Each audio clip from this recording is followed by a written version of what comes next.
This presentation discusses the opportunities and challenges with assessment for learning in ICT. But what do we mean by assessment for learning? The Teacher Effectiveness Enhancement Programme developed in 2002 states that assessment is an important tool in the learning process.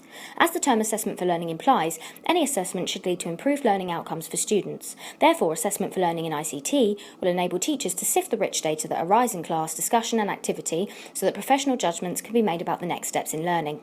It can be argued that it's difficult to assess children's understanding in computing.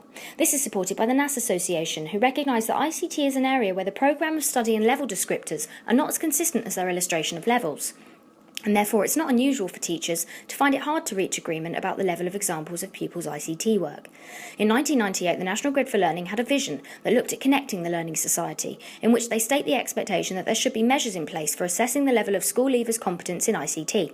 Yet Ofsted, in their 2011 ICT school report, found that there were no obvious records of assessment in ICT, and the schools minister, Mr Gibbs, said it's clear that ICT teaching is far too patchy, with outstanding work in some areas but real weakness in the quality of courses, curriculum and teacher training in others.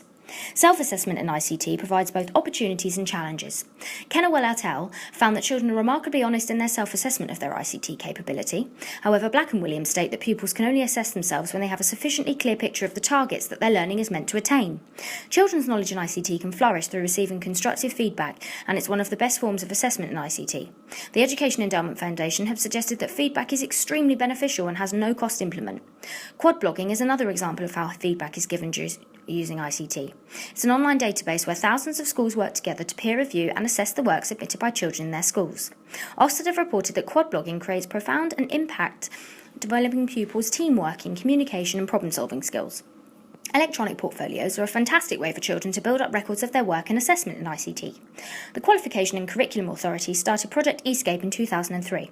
The project enabled learners to create authentic real-time electronic portfolios of their performance, which were then assessed using an adaptive comparative assessment methodology.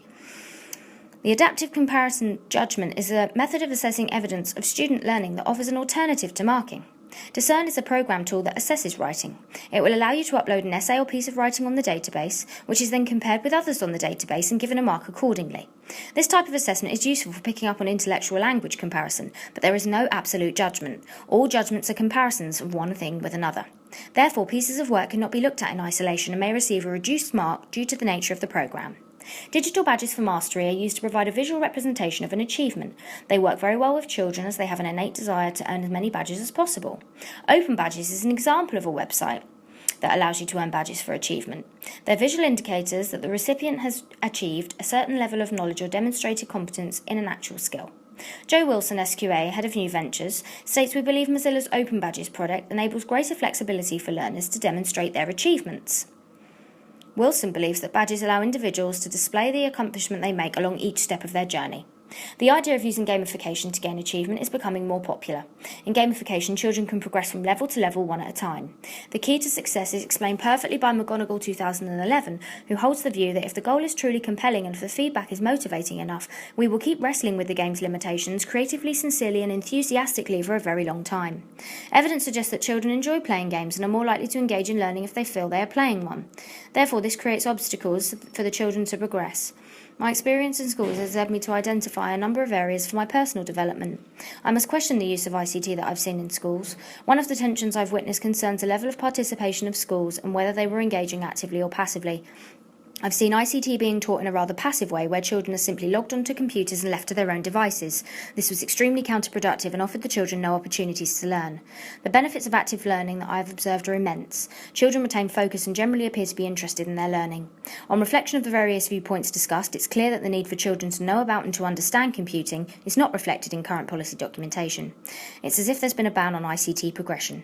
What is obvious is the need for the way in which ICT is taught in schools to change.